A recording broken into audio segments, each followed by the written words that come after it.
I ended up recruiting him to come work for us, and he was able to sell 206 accounts his first summer. He set the company record for sales as a rookie. And then I had Nate Barbieri, who I actually met in Australia on a study abroad trip 3 years prior. I convinced him to come do the job, and then he had beat Aiden's record the previous year. So I've got to work pretty closely with some of the top rookies in the company.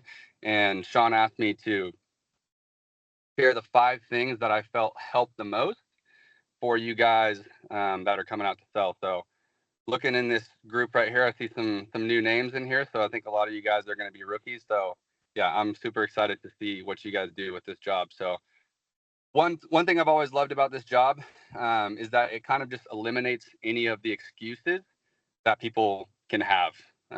You hear a lot of people go through life and they want to place the blame for the reason they're not successful. Oh, it's because I didn't have an education, or I grew up in a bad neighborhood, or I didn't have, parents or whatever it was, or grew up around drugs. I've had people in each of those situations find their way in life throughout this job. And that's what makes me super passionate about it, is because it doesn't really matter what your background is. All of us right now are sitting at 0 sales when we go out for the summer, unless you did some preseasons, obviously. So it's 100% about what you put into the job, and that's what's kept me coming back to it. But I wanted to start this to be a little bit interactive. What do you think the average age range is for the phone call in here? What would we say? Maybe like early 20s? Some of you guys younger? Maybe 18? Okay. Yeah, 18. 18. All right. Anyone tell me, Brad, we can send some Evo points. What is the income that you need to make to be the top 1% between ages 20 and 24? So I'll go even a little bit older. Some of you guys are 18. You're going to be 100K. Who said 100K? 120. Zakai? All right. But you guys were listening up on my blitz. Yep. So it's Yes, between sir. 100K and 120K, guys, to be the top 1% in the United States. What's the top 1% in the world? Does anyone know that? For ages 20 to 24. That's probably 200K. 200. 60K. Okay, is how much you guys would have to make. So wait, you said the same age, Mike. Yeah, so between 20 and 24 in the entire world, if you're ages 20 and 24, you need to make 60K to be top 1%. So the nice thing, guys, is people on this phone call and people that are going to be in your teams, no matter what team you're on this summer, are going to be the top 1% of earners in the entire United States. Okay, and you have access to those people. One of the hardest things that holds people back is having like those mentorships.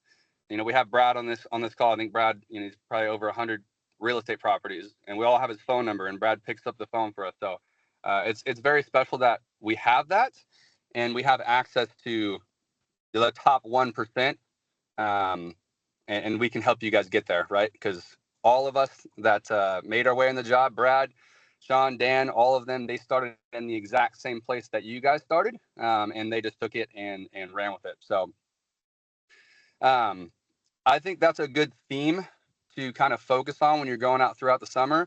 Whenever you're thinking about doing anything, ask yourself, is this what a top 1%er would be? Because I'm assuming you guys aren't signing up for a sales job if you're not ambitious.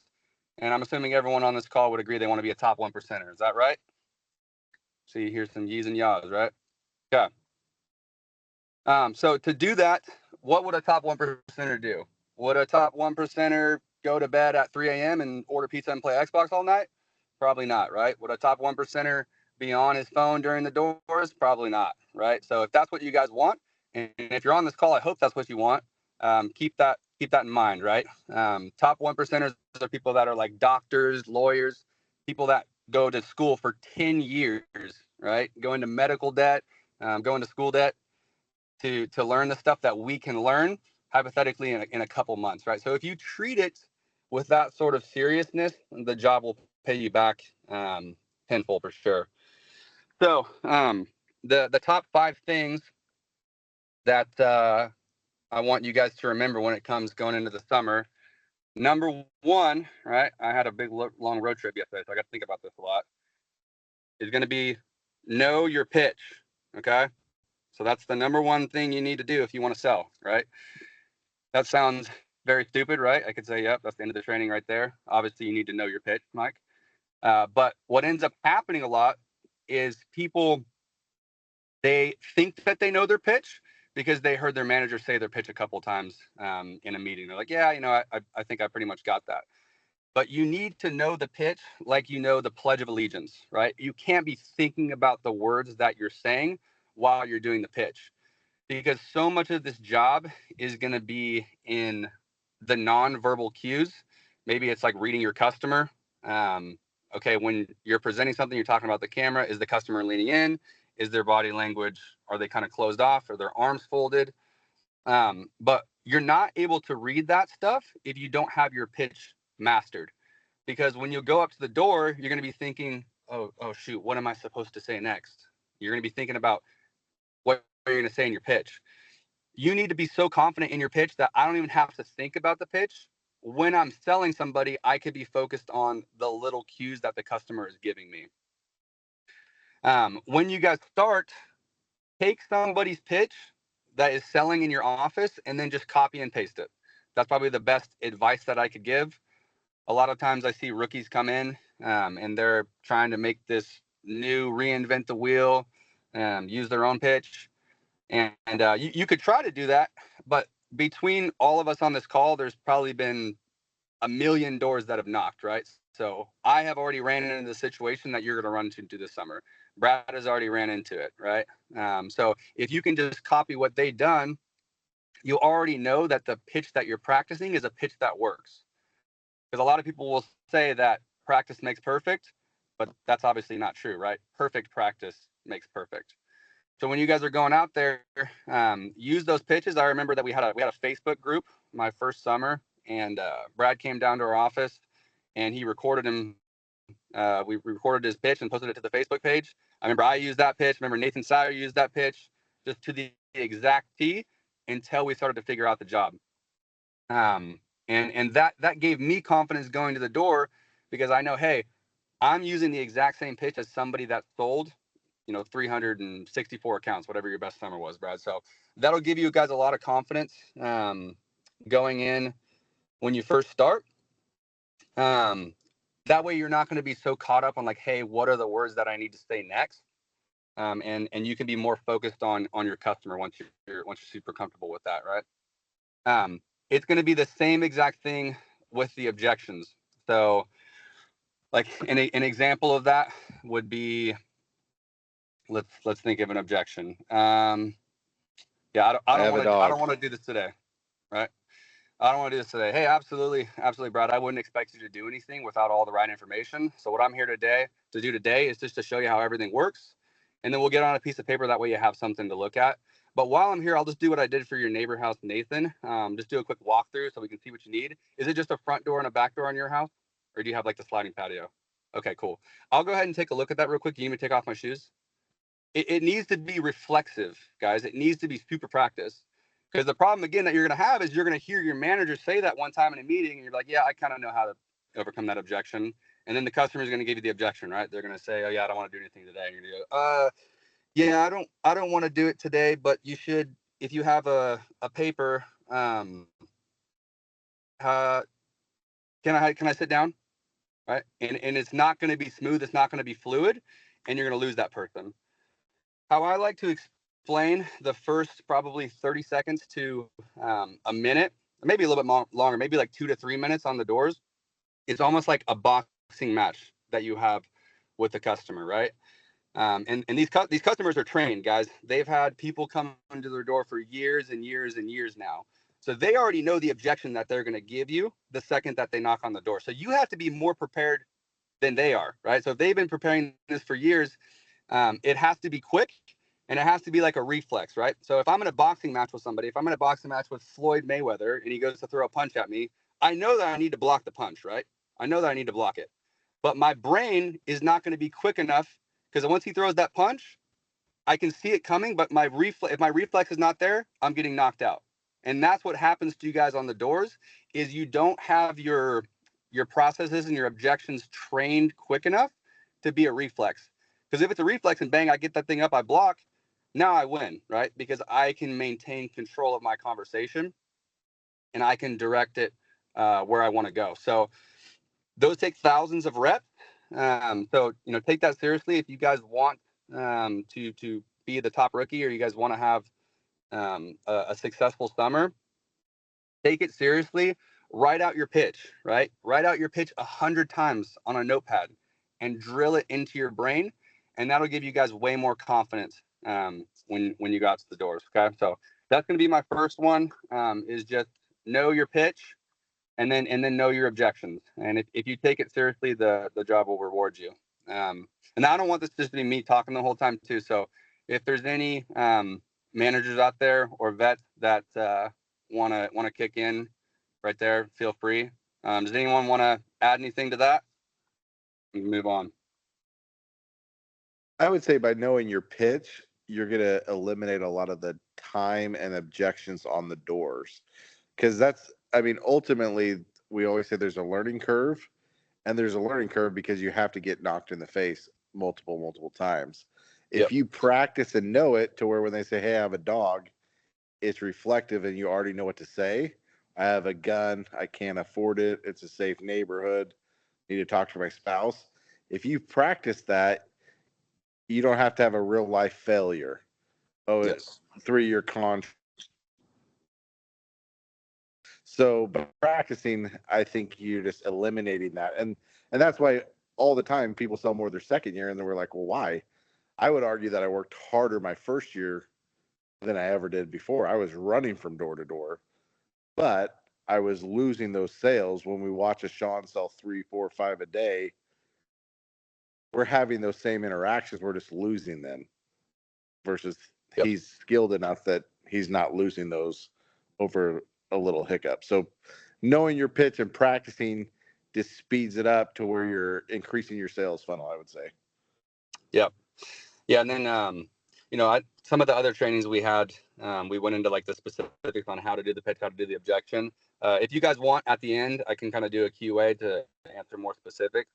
But these are just kind of like a general idea, a couple like the overarching things that I think will help. So just going right off of that, number 2 that I have is never make the same mistake twice. Because just like Brad said, there is going to be a learning curve, right? So, you can try to prepare for as much as you want. But when you go out there and you have a live door in front of your face, things are going to feel a little bit different. And you might run into things that we didn't train you on. But if you always have the mindset of, hey, I'm not going to make the same mistake twice, you won't lose that person again. I think what happens a lot of times is throughout the summer, a rookie will have a tough day and they kind of just like turn their brain off when they get back into the van, and they end up running into that same thing over and over and over and over again, during the summer. Be almost borderline like relentless and kind of annoying to your managers. Guys, on your van ride home, have it written down, everything that you couldn't figure out during that day, right? Whether it was, hey, I have a gun, I need to talk to my wife. Maybe they had a question about ADT, our service, whatever. Make sure that you don't get beat by the same thing more than once. And if you have that happen, guys, by the time that you do this job for a month or two, you're going to dang near hear pretty much every single objection. So have that mindset of, hey, I'm not going to make that mistake again. And then train it and drill it with your managers or whoever will listen to you, any vets on your team in your van ride. Just make sure that you're not making the same mistake over and over and over again. We talk a lot about like, urgency in our sales, building urgency. Have urgency in your learning curve as well. I think any vet in here can probably attest to this, that the summer goes by really, really fast. And I think one of the biggest illusions that we have is that we have a ton of time to learn this stuff. Because, oh man, we're going to be out there for 5 months, but it's going to start going fast. And if you guys feel like, hey, I'm kind of falling behind whatever my goals are, I don't want to see you guys lose that fire and that passion that you had when you first started. So by having urgency with that and getting you guys up to speed quick, that's gonna help out a lot. So I always like to say the summer is a sprint, not a marathon, right? If you have that mindset, then throughout the rest of the year, you can, if you want to take some time off and, enjoy your hobbies, you can, but you can only do that if you go wide open on the gas for those months that we're out here. It's kind of funny when we tell people our job, they kind of think we're crazy. Like, wait, you only work like half the year. Like, how do you do that? Right. And you can only do that if the months that you're out there, you're getting 100%, productivity while you're out there. So that would be my number 2. My number 3 is going to be no option B. Okay. So whether you guys do this for a blitz or you do it for a summer, you're going to be dead in the water if you're thinking about something else that you're going to go try, right? If you're out there and you're thinking, oh man, my dad, he's a plumber. He told me he would pay me, $25 an hour if I went and worked with him for the summer. So yeah, I might go out, but if it doesn't really work, then I might just go and I might just, go work with him. If you're at that point, it's probably just better off that you don't even come at all. Because this job is going to test you. And if you have an option B in your head, the second that you're met with any resistance, your brain is programmed, guys. All of our brains are programmed. It's not like a mental toughness thing or, I got to be like David Goggins or whatever. Your brain is programmed always to take the path of least resistance. So if you're running into a hard day, right? I mean, we had some hard blitzes, right? Maybe it was snowing out. Maybe it's going to be 105 degrees. Maybe you're knocking behind a Vivint rep that was mean to everybody in the neighborhood and you're getting doors slammed in your face. If there's an option B in your head, your mind's just going to want to take that one every time. But if there's no option B, your mind's going to figure out a way through it because you're not giving yourself an out. You'll start to figure out, okay, how do I knock behind a different neighbor? How do I knock or behind a different rep? How do I knock when it's super hot out? And your brain will start figuring out ways to get you to have success. Now, does that mean that everyone on this call has to be a door-to-door salesman for the rest of their life? No, right? Some of you guys will do this for a blitz. Some of you guys will do this for a summer.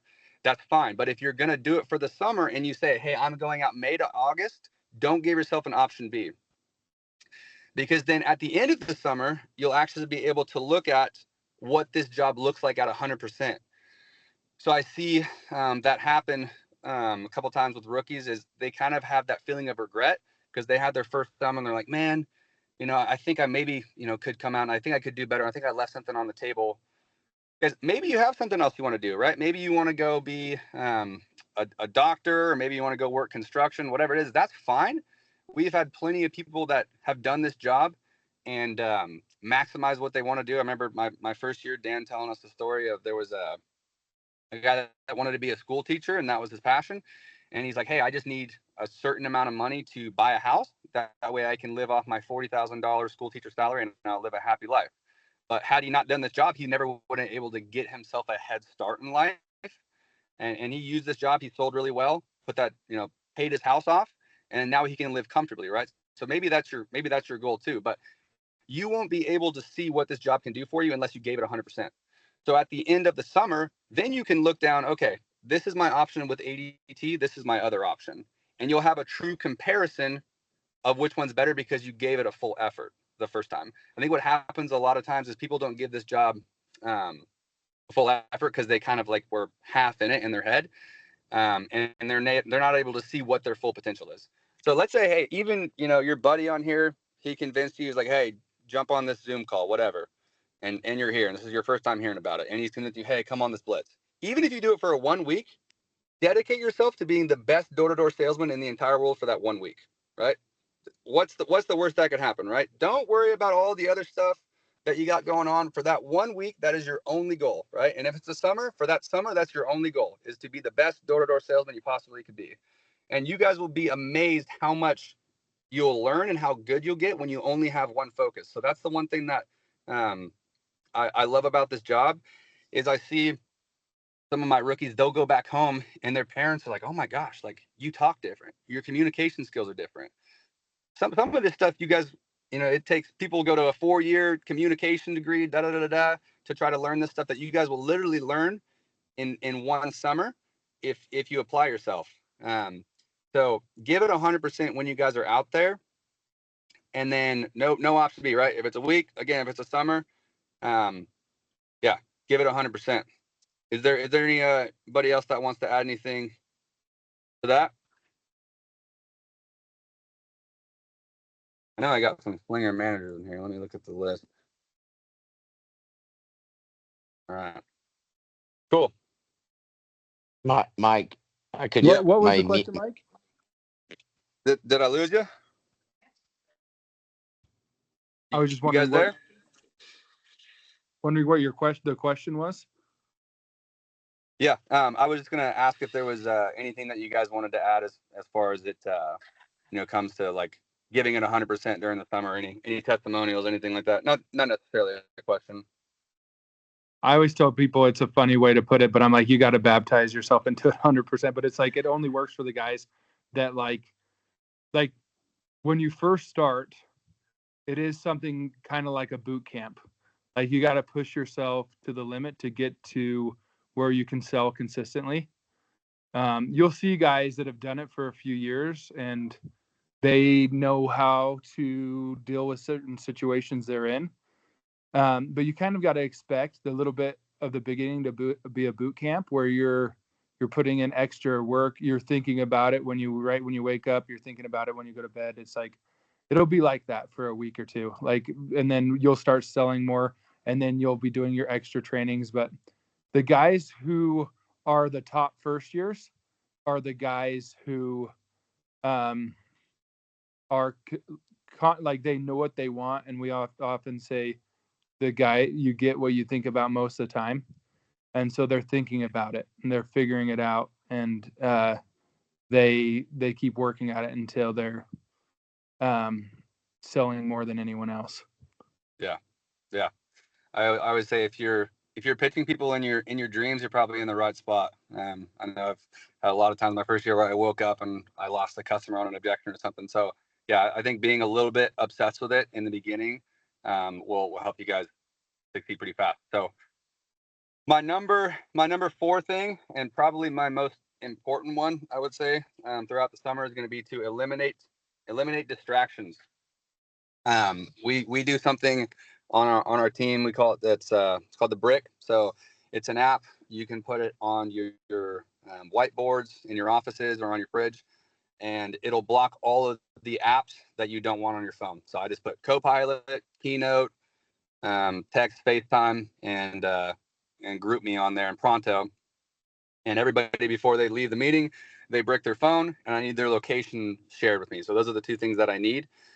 And it'll help eliminate the distractions for you guys. And I think having systems in place for yourself will help a ton, because eventually, even probably some of the top guys on here, like your willpower will run out a little bit.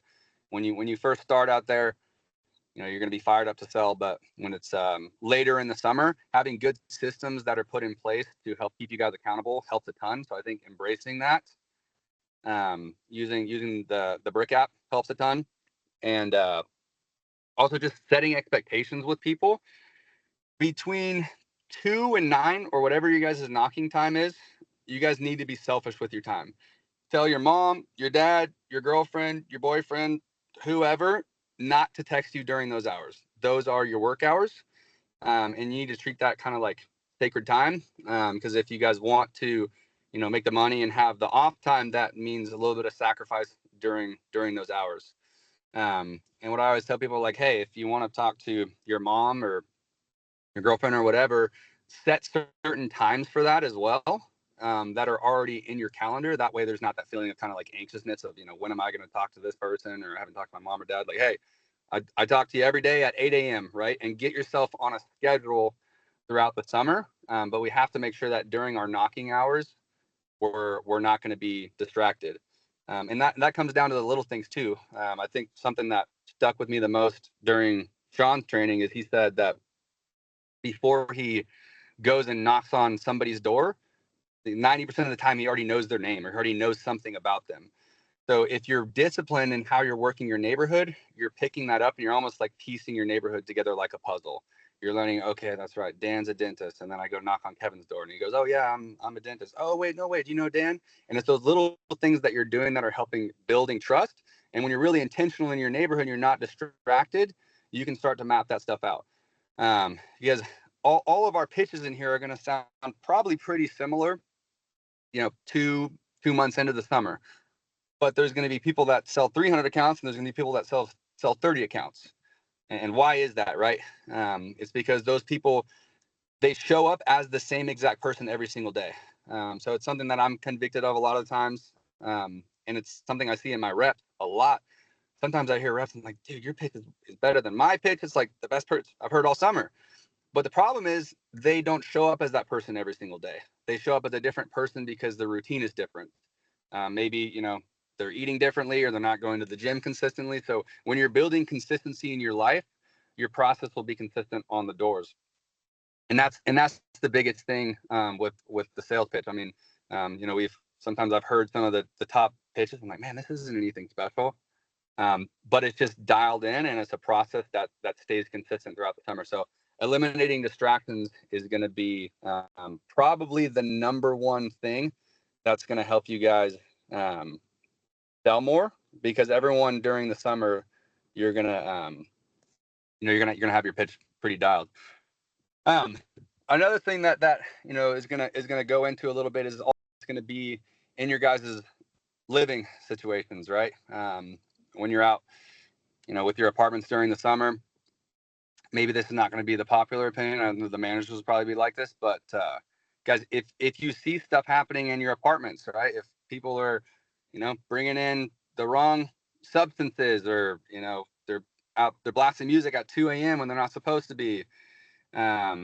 You need to tell your managers about that so that we can address that kind of stuff. I know that probably isn't like the cool guy thing to do, but like we're not in high school anymore. You know, the coolest guys on here are going to be the ones that are getting trophies at the end of the year. So as a management team, or as your teams during the summer, you guys are only as good as your weakest link. So help keep each other accountable to that kind of stuff. Because there is other sales jobs that you guys can do. That's what I tell people a lot of times when I'm recruiting. I'm like, hey, you could go on Indeed right now. A car dealership will probably hire you.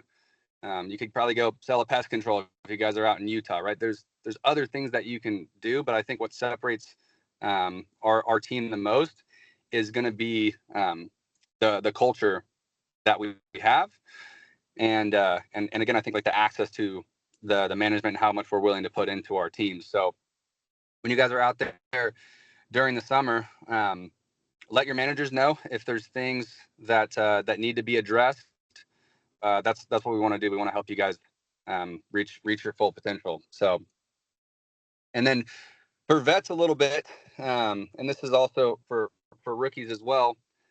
But you could, if you want to eliminate the distractions, you could also create your own environment, right? And so that comes into creating your own team. So I think something that helps a ton is if you bring out one of your buddies or someone that you're competitive with. Maybe you have a cousin that you grew up with and you guys competed in everything. Tell them about the job, and have that person be your roommate during the summer, because that's going to keep you real accountable when they start climbing numbers, right? You're not going to let that person beat you. So that's something that helps a ton for rookies, is just inviting your buddies along. It could be the best thing that you ever did for them too, just by giving them an invite.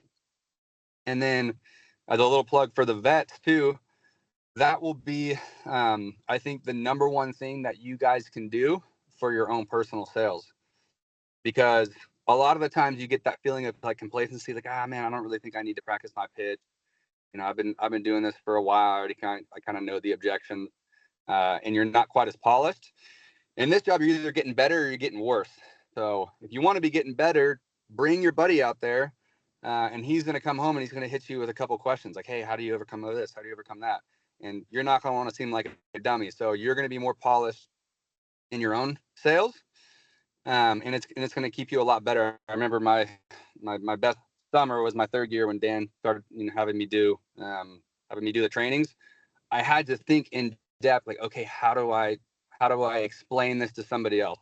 And it made me a lot better salesperson by doing that. So it's going to help you a ton, and you're going to be helping people by doing it too. So if you ever feel, you know, kind of awkward about telling people or recruiting people, just, hey, remember, like you can make that person a top 1%er. You could be, that could be the best thing that you ever did was offer that, that person a job. And then as a second year, or as any vet, it'll help you guys a lot by keeping the job fresh, because eventually, you get that first feeling of getting a sale when you're a rookie. You get your first sale, or you get your first double-digit week, but that'll start to wear off, right? I'm assuming no one's like doing jumping jacks when TJ and Derek say they sold 2, right? It is expected of you guys, so that feeling kind of wears off. But what never gets old is helping somebody else do that for the first time, right? It's my favorite part of the summer. Like, rookie gets his first sale, he's super excited, running around giving everybody high fives. So that will help you guys reinvent yourself a little bit, if you're coming back, and it'll help keep the job fun. So that's what's kept me coming back year after year after year. Is not necessarily because I'm like passionate about knocking on doors all day, but I am passionate about helping other people and being a part of their journey, and helping them see it grow their confidence, helping them see their grow bank account, helping to see their help their family. Ron's on here. I think Ron took his mom on a trip to Thailand and Costa Rica, taking her all over the place. So those stories, I love to be a part of those. So you guys can be the reason that another person has that opportunity.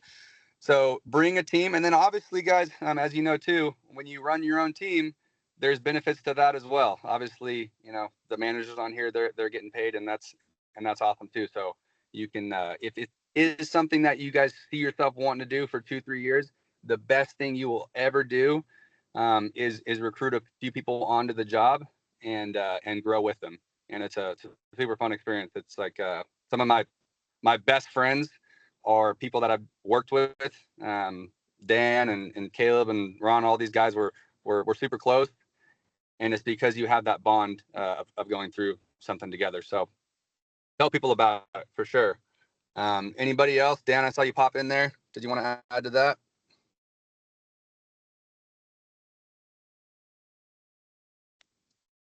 All right.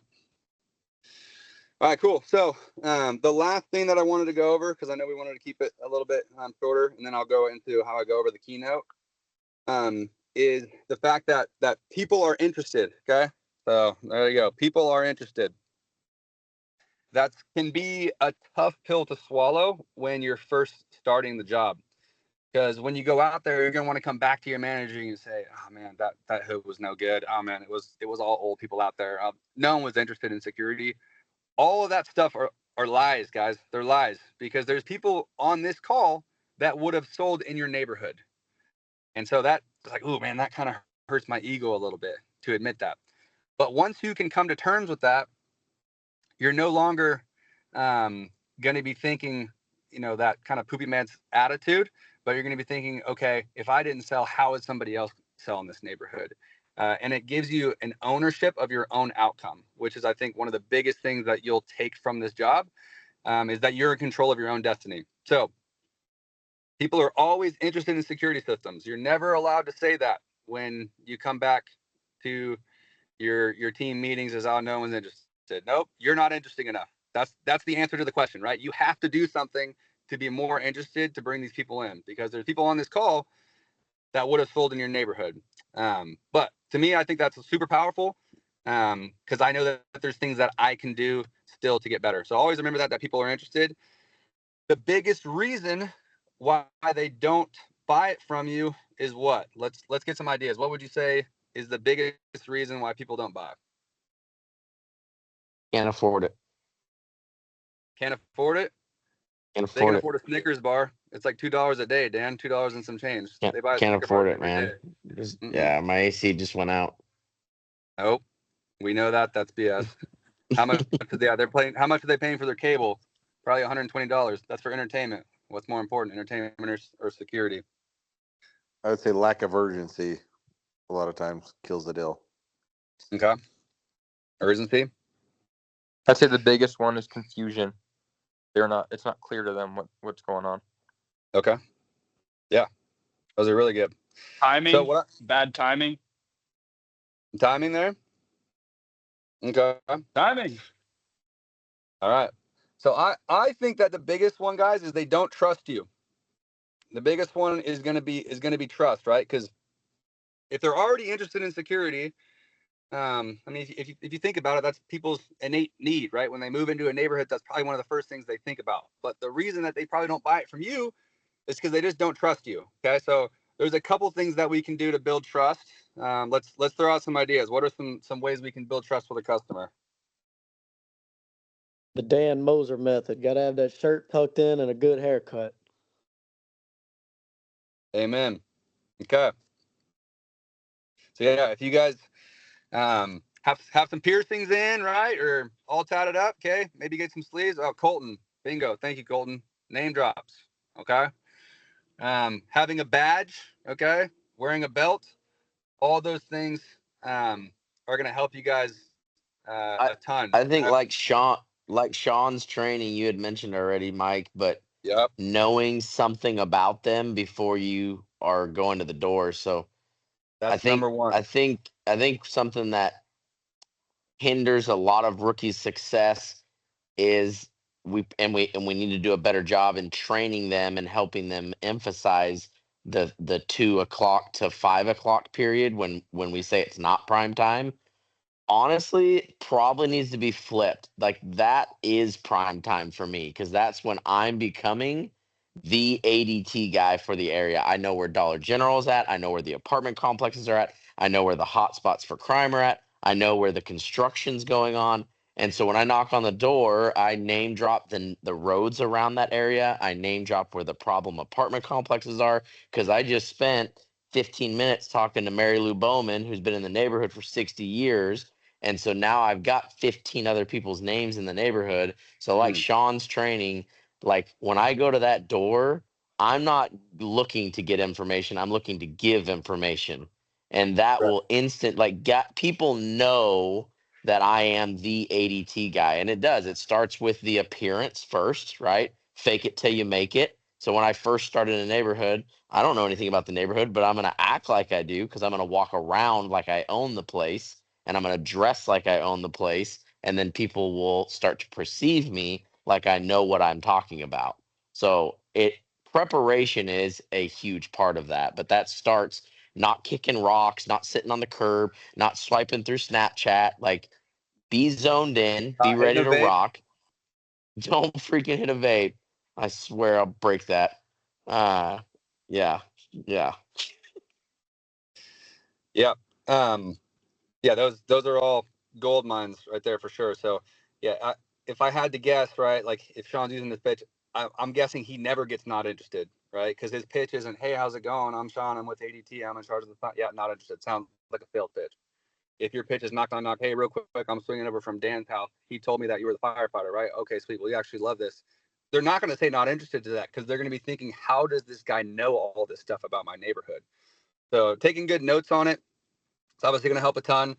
But when you guys first start, you don't know anything yet, right? So there is a couple things that we can do to help build trust. One of the biggest ones I think is using the keynote. Okay, because a lot of times what the customer's thinking when you knock on the door is, who is this guy? Is he actually legit? Does he work for ADT? Did he just print that shirt on online? Is this a scam? All that stuff is starting to go up or over in their head. But the keynote is a super useful tool because to me it just legitimizes everything, right? I'm going over there, the cameras are doing 360s, I'm clicking on it, it's showing me all the features, and it's alleviating that question that customer has in their head is this person legit? So a lot of the times as you guys get better in implementing these strategies we talk about, you're going to start getting laydowns, right? And you're going to think, oh man, I'm getting lucky. You're not getting lucky.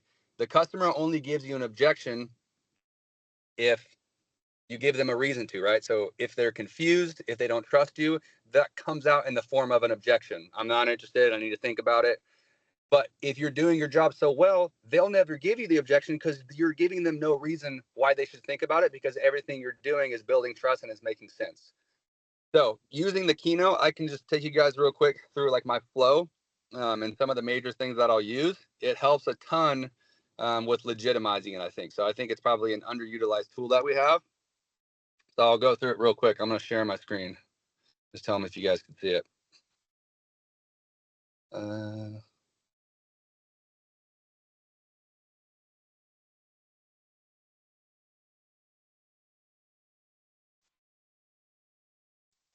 all right. Can you guys see it? Yeah. All right. Cool.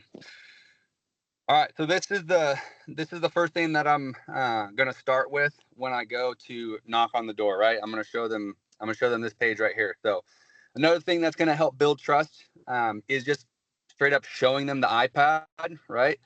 Your guys' eyes are all trained to look at a screen. So I'm just sitting there across from the customer, talking to him.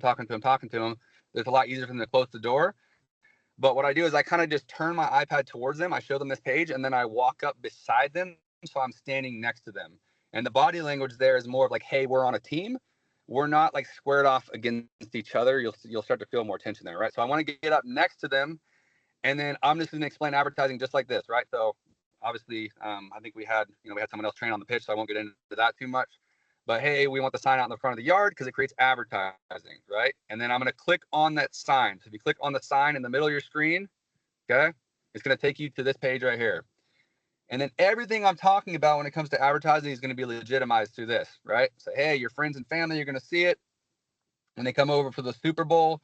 They'll see the cameras on the house, right? When your neighbors are walking their dog, right? When you post this on social media, all of that's going to give us advertising. So everything I just said wasn't necessarily made up. I have this to back it up, and I'm showing them. So it's like a visual aid that's helping the customer understand, right? So I'm going to start on that first page. I'm going to click on the ADT sign, okay? So really the pitch comes down to like 4 things in my opinion. You're going to do an icebreaker. The best icebreaker is a name drop, just like Colton said, right? Then you're going to explain what's in it for us. So what's in it for us?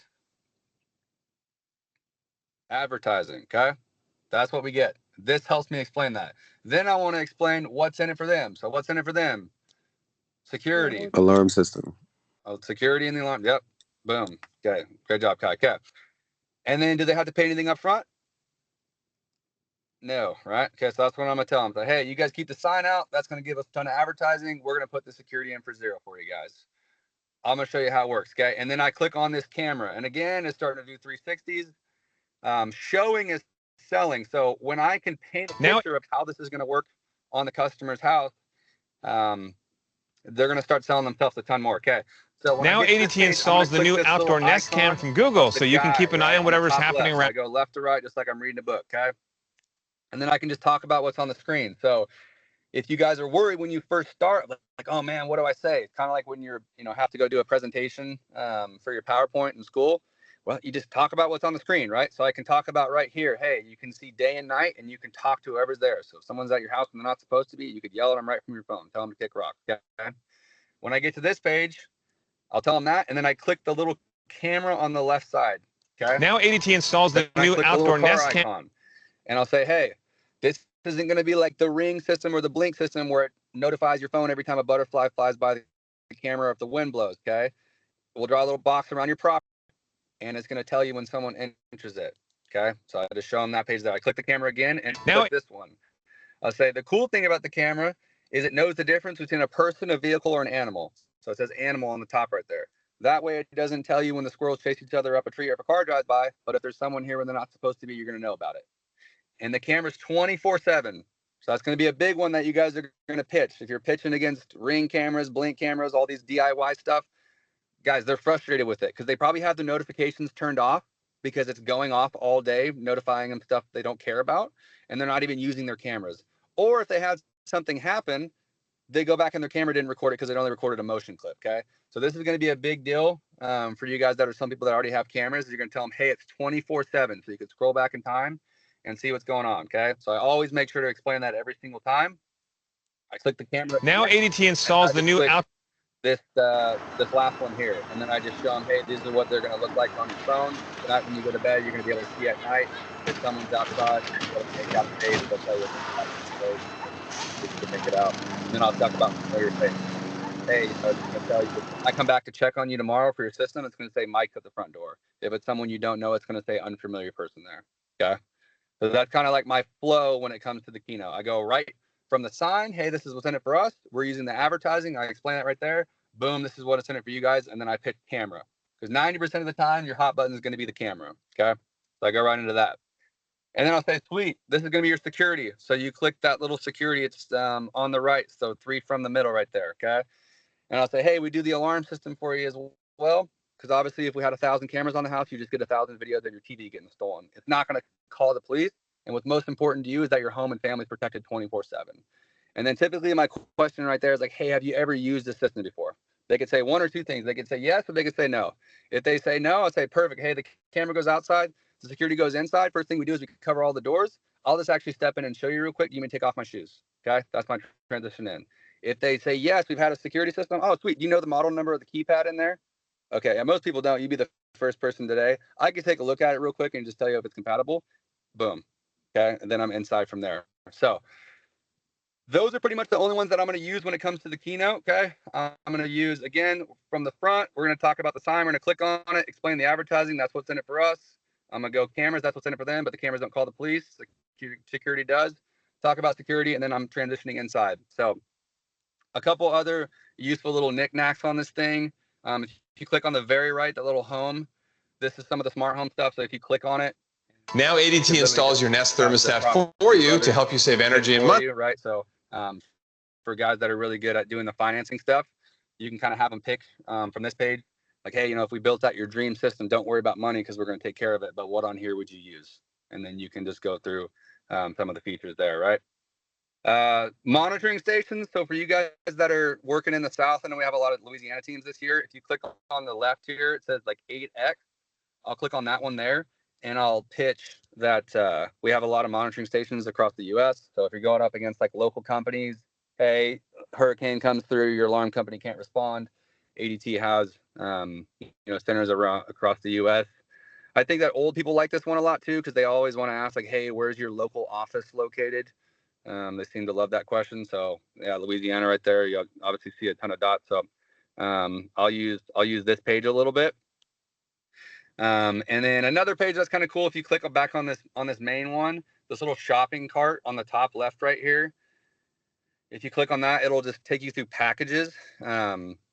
This is kind of useful if you feel like you're kind of fighting price objection and stuff.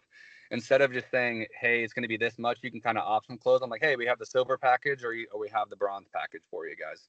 Which one would you rather use? So if I use an option close, which one would you rather use? They could say silver or bronze. They can't necessarily object at that point. But just careful if you guys are using this. This is with a $3 activation, and it was made when the panel wasn't worth any points. So it'll be about $5 more with this package when you build it out in Copilot, because it's $2 for the panel, and then this is with a $3 activation, not a $6 activation. So, but that's just kind of like a baseline thing that can be a little helpful there. But yeah, I find the keynote is super helpful. It helps me keep my flow, and helps build a lot of. So, does anyone have any questions like on the keynote there?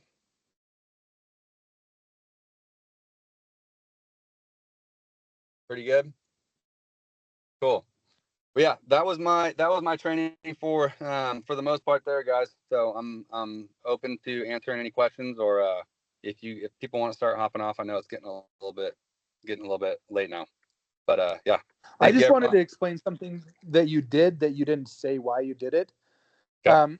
That's super important because we talk about transitions. Because when we start, the first thing that new guys get lost at is how to transition, and a lot of it can be from talking at the person to talking with the person. And you'll say, hey, usually that transition of standing up next to somebody, even though what you show them on the keynote will help them understand what the system does, it's going to be lots of times a first transition before you pull them off the door to look at where a camera go or to get into the home is to stand next to the person where they feel comfortable and trust you, which what you talked about really important was trust.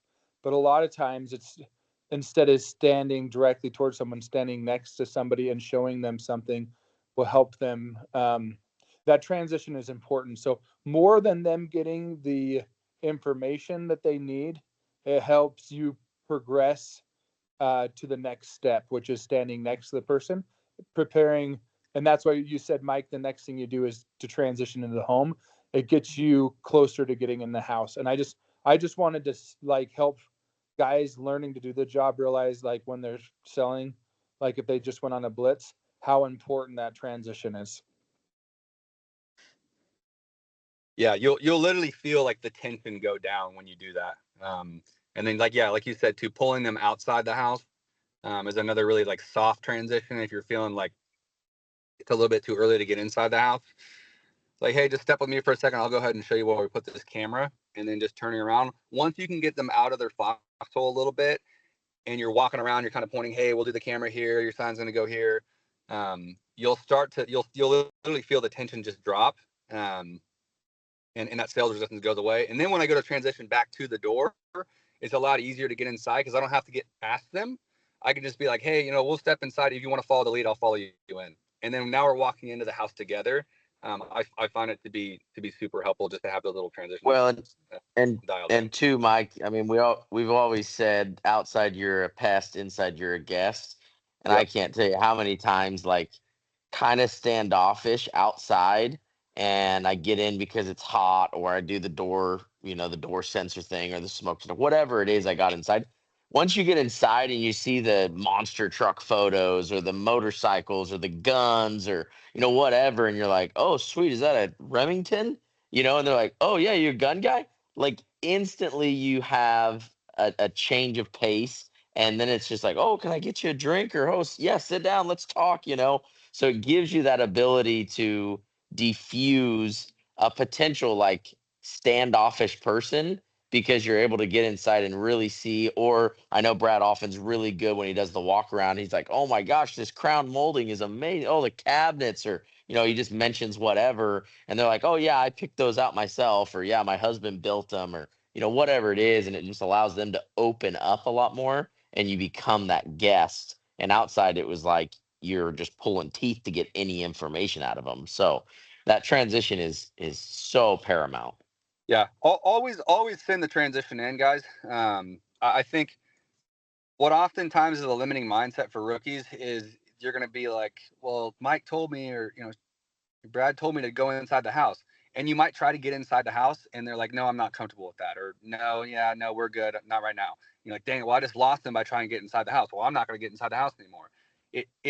It's not that it works every time. It's just it works way more times than not, right? So all you're doing in this job is you're learning a technique that maybe works for you 10% of the time, and you're making it 15% of the time. And then you ask somebody else, and then they help you with something, add a little one-liner, and then it works 20% of the time, and then 25% of the time.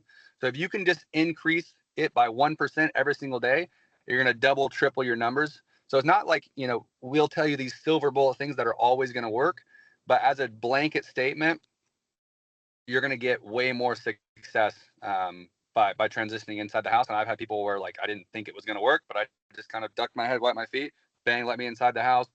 All of their, like you said, they got me a drink of water. Maybe they were like kind of cold shoulder up front, and then they were like treating me like family, like 5 minutes in. So you'll surprise yourself if you just go for the transitions. They help out a ton. So any other questions anybody had on the keynotes, or any sort of like first year questions you guys going into the job? Anything you guys would want to know? Mike, a couple guys have asked how to download the keynote. We'll send it out, but you want to explain how to get it on their device? Yeah, so you need to download Keynote to your either. I get an iPad, guys. If you're a rookie, it's worth the investment because it's a little bit bigger than on your phone. But get with your manager; they can AirDrop it to you. That's the easiest way because it's a pretty big download size. Or we could, like, I'm pretty sure you could text it over too. But just download. You need to have Wi-Fi to download Keynote. So if you guys are at home right now, just type in Keynote in your app store. If you have your iPad on you, and then you'll be able to download it from there.